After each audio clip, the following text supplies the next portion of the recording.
Indépendance totale. 7h, 10h sur Radio Courtoisie, ligne droite, Corentin Périni. Alors vous le savez, ce mercredi, le roi Charles III et la reine Camilla sont arrivés en France pour une visite d'État de 3 jours. Leur itinéraire les a conduits à Paris, Versailles, Saint-Denis. Là, ils sont actuellement dans la région de Bordeaux. Alors, le couple royal a partagé un dîner d'État au château de Versailles, en compagnie donc du président Emmanuel Macron, de son épouse Brigitte Macron, et puis d'un florilège d'invités. Et donc, dans les jours à venir, évidemment, les forces de l'ordre seront fortement mobilisées sur tout le territoire français. D'ailleurs, cette visite du roi coïncide à la fois avec la Coupe du Monde de rugby et la venue du pape François à Marseille. Donc, il y a beaucoup de visites aujourd'hui en France. Alors, pour en parler ce matin, nous sommes avec Maximilien Nagui. Bonjour Maximilien Nagui. Bonjour. On dit Nagy, alors Maximilien Nagy. C'est une difficulté que tout le monde se confronte en général. Tout le monde se confronte. Écoutez, je ne manque pas à cet affront. Alors, vous êtes journaliste franco-britannique. Nagui, c'est votre nom justement britannique ou français ? Nagy, c'est le nom. C'est le nom de britannique, oui. C'est le nom britannique. Donc vous êtes, donc votre père est donc anglais. Alors évidemment, vous avez un regard particulier sur ces rencontres, notamment entre donc les deux nations qui vous êtes chères, donc l'Angleterre et la France. Cette visite de Charles III en France, la première visite de Charles III en tant que roi. Alors quels sont les enjeux diplomatiques à la fois pour Charles III et puis pour Emmanuel Macron ? Bon, ce sont des enjeux qui sont seulement pour Charles III, mais en réalité pour toute la Grande-Bretagne. Parce que le roi ne part pas de manière complètement... disons, c'est pas sa propre initiative qu'il part uniquement. Il part aussi souvent plus qu'encouragé par le Premier ministre, qui a un droit de regard sur... et plus qu'un droit de regard, presque un droit de décision sur ses déplacements, sur le discours qu'il a fait au Sénat hier, qui n'est pas un discours que le roi fait tout seul. Le Premier ministre contrôle en réalité le cabinet du Premier ministre et le Foreign Office, le ministère des Affaires étrangères, contrôle le contenu parce que le roi représente la nation tout entière, la Grande-Bretagne tout entière. Et eh bien, ce n'est pas lui qui a l'essentiel des pouvoirs, on le sait bien. Bref, c'est comme si on avait un président qui avait, en fait, c'est les prérogatives actuelles du roi, c'est-à-dire qui signe des décrets et qui a un rôle de représentation diplomatique, mais voilà, il ne peut pas décider de ces choses-là tout seul. Donc, un enjeu qui est bien sûr important pour le roi parce qu'il a une grande affection pour la France, mais qui est important pour la Grande-Bretagne tout entière. Alors, quels sont les enjeux recherchés pour, on pourrait dire, la Grande-Bretagne, donc le roi Charles III et le Premier ministre Rishi Sunak, et peut-être inversement pour Emmanuel Macron. Je pense qu'il y a des enjeux très partagés. Il y a bien sûr le désir de manifester au monde que les relations diplomatiques sont toujours au rendez-vous, malgré les difficultés, on le sait bien, liées à la question migratoire dans la Manche. Et on sait bien que le fameux traité franco-britannique de mars dernier, on peine encore à en voir les fruits. Bon, ça fait pas très longtemps qu'il a été signé en même temps. Bien sûr, il y a eu le Brexit, les mauvaises relations entre Emmanuel Macron, Boris Johnson et son prédécesseur et son successeur, Liz Truss, qui l'un et l'autre ont laissé de mauvais souvenirs au président. Bon, voilà, on a une visite donc dans un cadre beaucoup plus détendu que si le Premier ministre venait, parce qu'il n'y a pas de traités qui seront signés. Mais on a précisément un cadre favorable à manière de redorer les relations diplomatiques entre la France et la Grande-Bretagne. Parce qu'on dit souvent donc, que le roi Charles III n'a pas de pouvoir, qu'il n'a qu'un pouvoir de représentation. Mais vous, ce que vous dites, c'est que même ce pouvoir de représentation, il n'est pas indépendant. Finalement, non. Charles III, il dépend tout de même du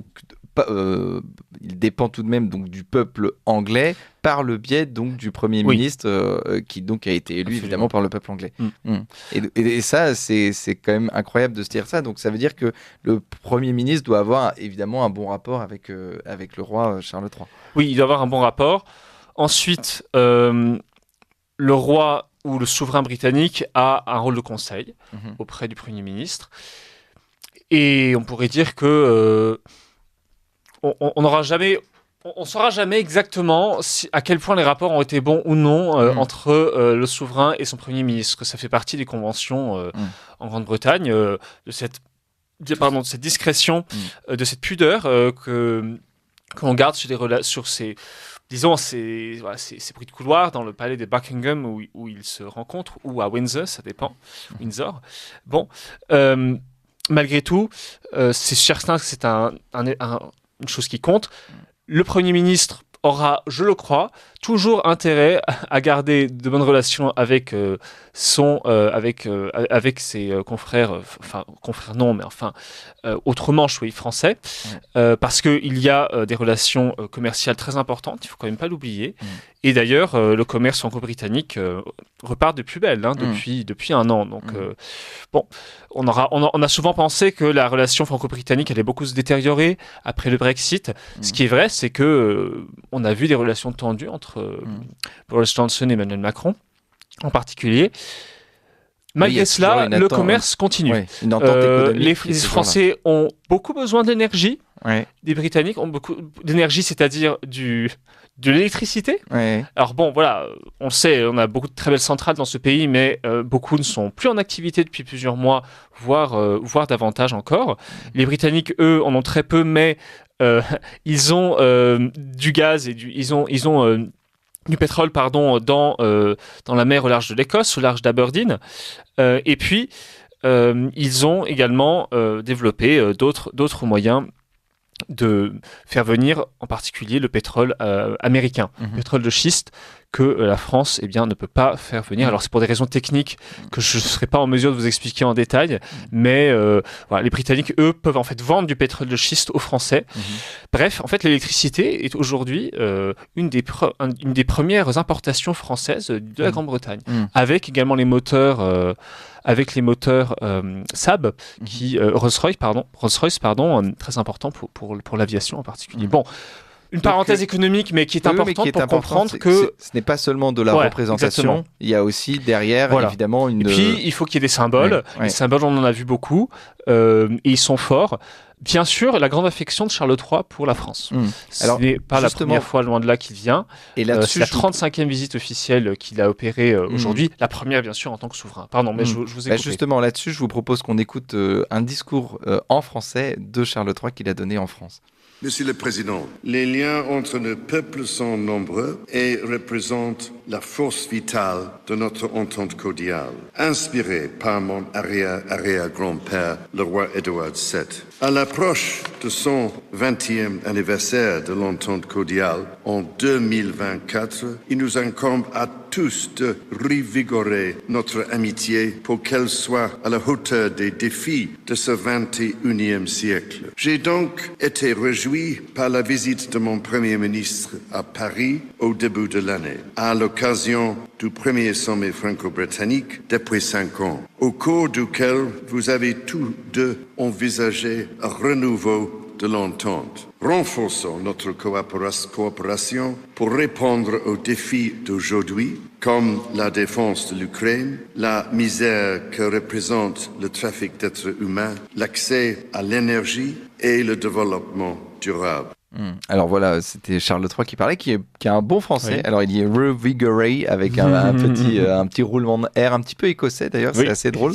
Donc ça montre bien qu'il y a ce que vous dites, une affection de la monarchie britannique pour la France. Oui, une affection. On est un peu les frères ennemis. On était les frères ennemis, puis aujourd'hui on est juste des frères. Alors, on pourrait dire que c'est une affection.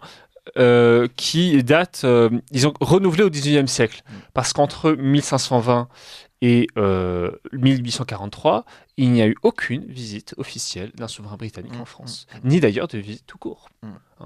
Alors bon, il y a beaucoup de raisons qui expliquent cela. Il y a bien sûr le schisme de l'Église d'Henri VIII avec l'Église de Rome, qui en réalité a vraiment provoqué une séparation entre une sorte d'abîme là entre le continent et les îles britanniques.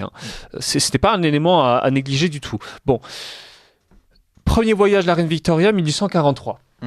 C'est son premier voyage à l'étranger. Elle est très jeune et elle rend visite à Louis-Philippe au château d'Eu, tout près du Tréport. Elle arrive un mois de septembre, le 2 septembre, donc on est en fait 180 ans, quasiment jour pour jour, après cette visite. Peu de gens l'ont souligné. Si vous regardez sur mon blog, vous pourrez lire un billet sur le sujet. qui est tout à fait intéressant. Cette visite est une visite qui marque beaucoup les esprits.